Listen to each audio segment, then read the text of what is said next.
What's up? Welcome to my video. So I'm in a situation right now. I am parked at the Home Depot. I have a bunch of stuff in the back of my truck, ready to go home and work on some stuff. And guess what? My truck is not starting. It is not trying to start at all. So basically, everything on this truck actually works. Radio works, blow motor works, all the lights work, except I can't get it to crank. It won't crank at all. I've tried like 10 times already to crank it. Nothing. Had this situation happen about 2 months ago, and turned out it was the battery. I switched up the battery. I was hoping that was the end of it. Haven't had that situation come up until today, and I'm thinking it's a whole different situation in the battery because I swap out the battery. What are the chances that I've had a battery for a good maybe a month and the battery goes bad on me? I don't think so. But anyway, had to test that out. Turn on the headlights, went out, checked the headlights just to see how bright the beams were, and the beams were pretty bright. But just in case, I did get my booster pack, 75%. Put it on there, try to turn it on, nothing happens. I did notice that there was a little bit of stuff. Corrosion on the terminals. So I pretty much just took the terminals off, cleaned it, popped it back in, put the booster pack on it again, try to crank it up. It wouldn't crank up. So all those situations didn't crank up. So I know 100% it's not the battery. I didn't leave the car running or anything like that. So, I also know that it's not the alternator, seeing as how if it was the alternator, this truck should have just cranked up, and and as soon as I took the cables off from the booster pack, it would have died out, but it didn't do that. So I know it's not the alternator. So I know it's not the battery. I know it's not the alternator. I was thinking maybe it'd be a ground issue, a weak ground or whatever. I checked out the ground, and it's grounded it's pretty good. Grounded pretty good. So here's the situation right now. I'm stuck with a whole bunch of stuff in the back, and I'm not able to get this car running at all. So basically, I was thinking, what are my options at this point? There's got to be at least a couple of things I could do, try to get this car working. So I took the fuse box off. I was looking around, seeing if there's anything that was maybe a wire that was broken off or something like that, some switch that was not popped in. Looked around, didn't see any of that. So I was like, okay, let's move on to the fuse box. Took the cover off, and I was thinking to myself, maybe it's the relay. Hopefully it's the relay. Some easy fix like a relay or a fuse. I could deal with that without a problem. There's an AutoZone close by. I could go to AutoZone, get one, pop it in, have it working. Apparently that's not. Unfortunately, that's not the case, because I did actually check out the relay. Didn't seem to be a problem with it. But the way I tested it out is I took out the relay from another relay that had the same numbers on it, popped it in, and tried to crank it, and it didn't crank at all. At that point, I was down to maybe a fuse issue or something like that. So I was thinking to myself, all the times I've had fuse issues, it wasn't kind of like this situation. One time I had a fuse that caused the car not to start. It was a main fuse that was blown that connected the battery to the fuse box. There was absolutely no electricity inside the car when I had that issue. Unfortunately, that's not the same here, because this situation with this truck is I am getting electricity throughout the truck. Not a problem with that, but I just can't get it to crank.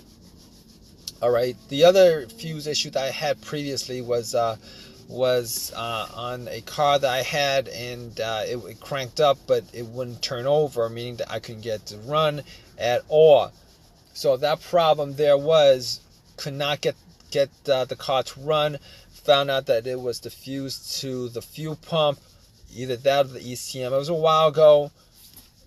Changed that up, and the car cranked and started without a problem. However, in this situation here, this truck cranks, but it won't turn over. So I can't rule out the fuse and the relay. I can rule out the relay.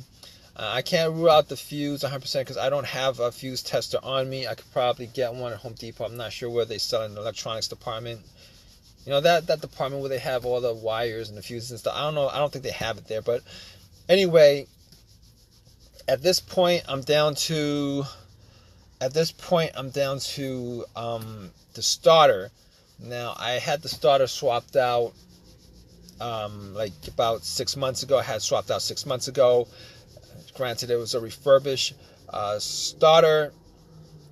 It was a refurbished starter, so it was rebuilt. So I know if you guys don't know anything about rebuilt starters, I'm hoping it's not the case. But rebuilt starters, what they do is they actually swap out that one part that's broken on the starter, and they pretty much just clean up the whole entire starter.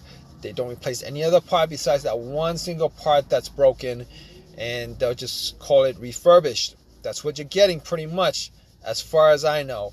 And that's what I got 6 months ago. It was half the price of a brand new starter. It's 100% warranted, lifetime warranty, so I don't have a problem with bringing it back. But to be honest with you, 6 months, it only lasted 6 months, meaning that some other part of that starter, broke. So I don't know if that's the case or not. I don't know if that's the case or not, but at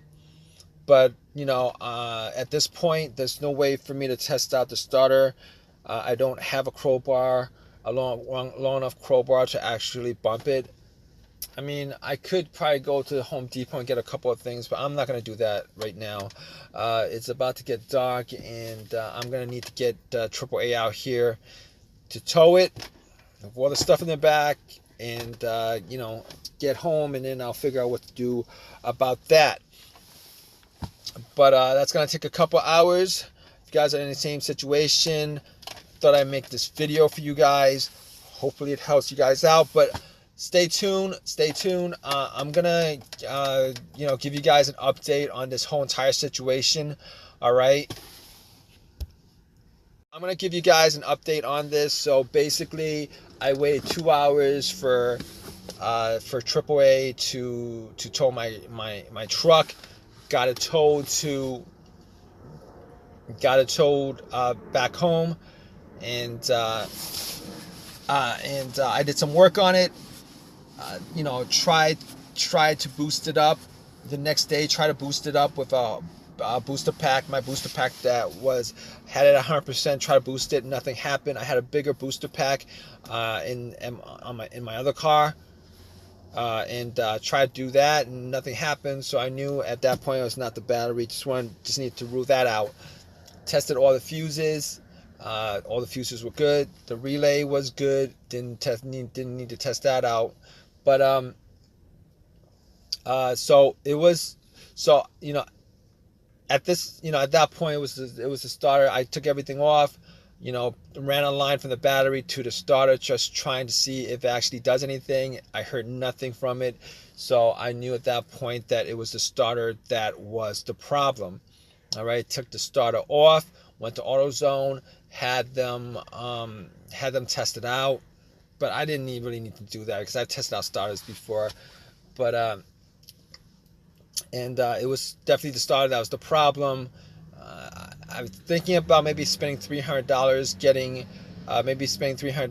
a brand new starter instead of a refurbished one, but didn't want to do that. Really didn't want to do that. So instead, what I did was I got another refurbished one for free. It was a lifetime warranty.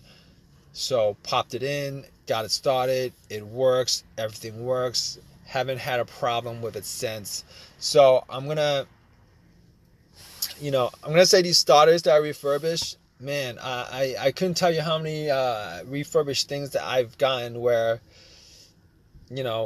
I've had issues. I had an alternator where I got a refurbished one from AutoZone, and a year later it stopped working. But anyway, I didn't want to spend $300 on a brand new one. Got